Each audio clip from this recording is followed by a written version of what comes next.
Strange reading in the gospel that we just read together about the manager who was dishonest, and then he was going to be fired, and he tried to figure out how he was going to survive after he loses this cushy job that he had. And so he very underhandedly, without his owner's permission, began forgiving the debts of the people who owed debts to the master, in order to get in good graces with them in case he needed a job or he needed somebody to be kind to him. Anyway, the gospel reading is not about being dishonest and being rewarded for being dishonest, okay? You got that? It's about forgiveness. That's what it's about. It's about forgiveness.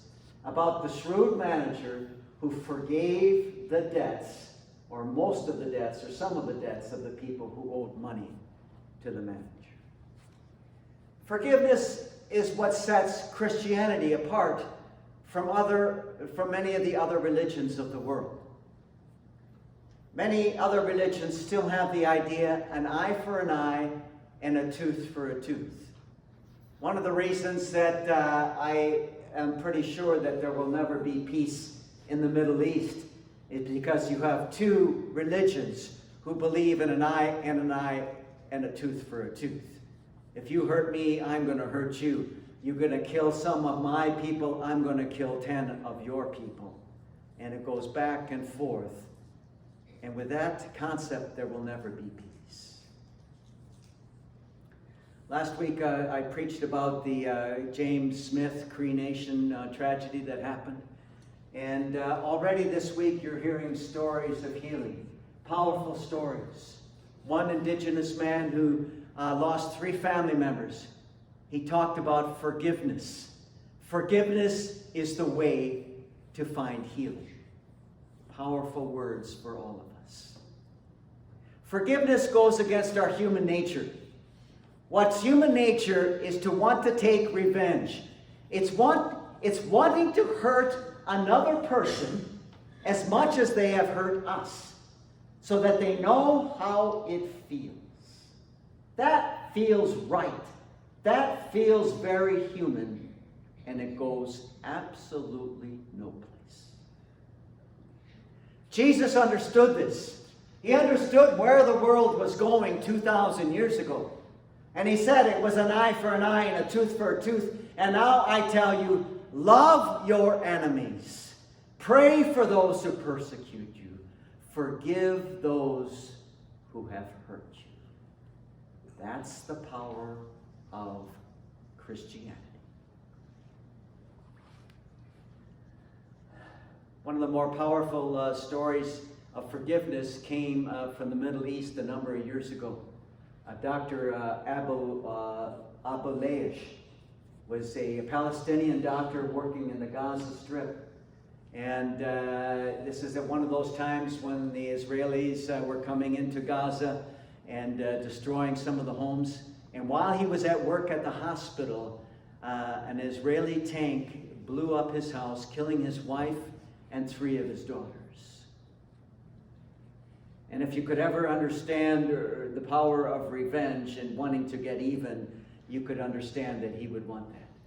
But almost immediately, he began to speak about forgiveness. And he talked, and now he's a world traveler, and he speaks about forgiveness and reconciliation and learning how to live with one another despite our tremendous differences. And his message to the Palestinian people was, forgiveness is the way for us to coexist.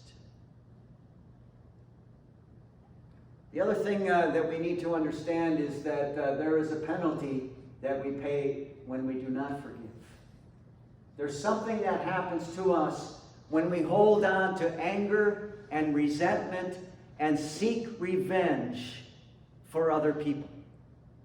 It's a powerful story I heard a number of years ago about a person who was had very serious cancer.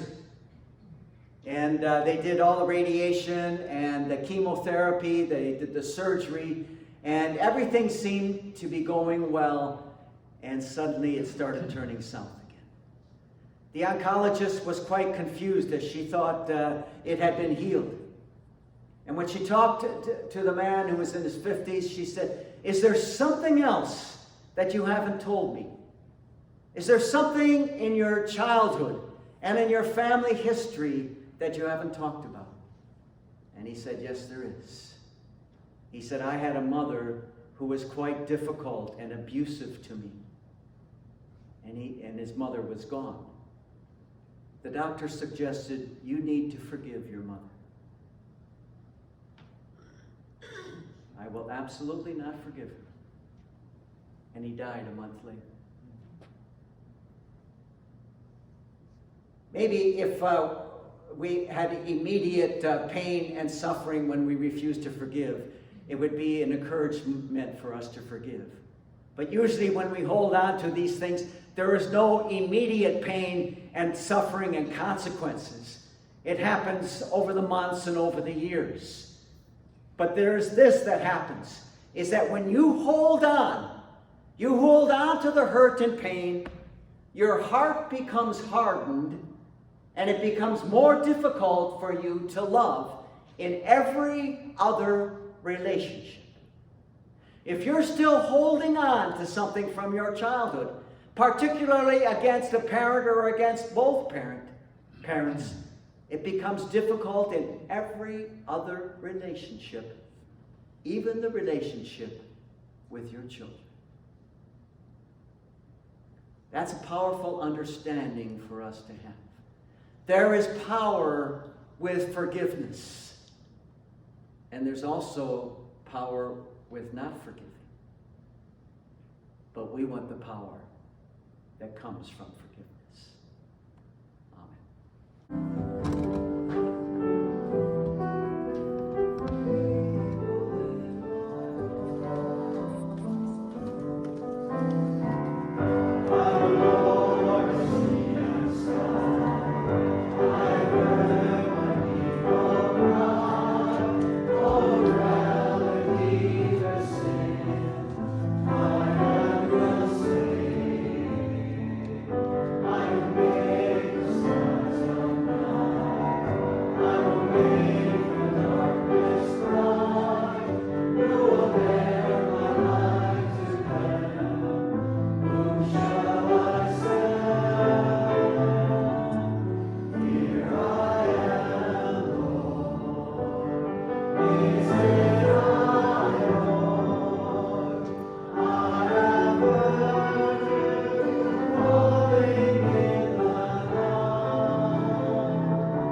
Go in peace and serve the Lord.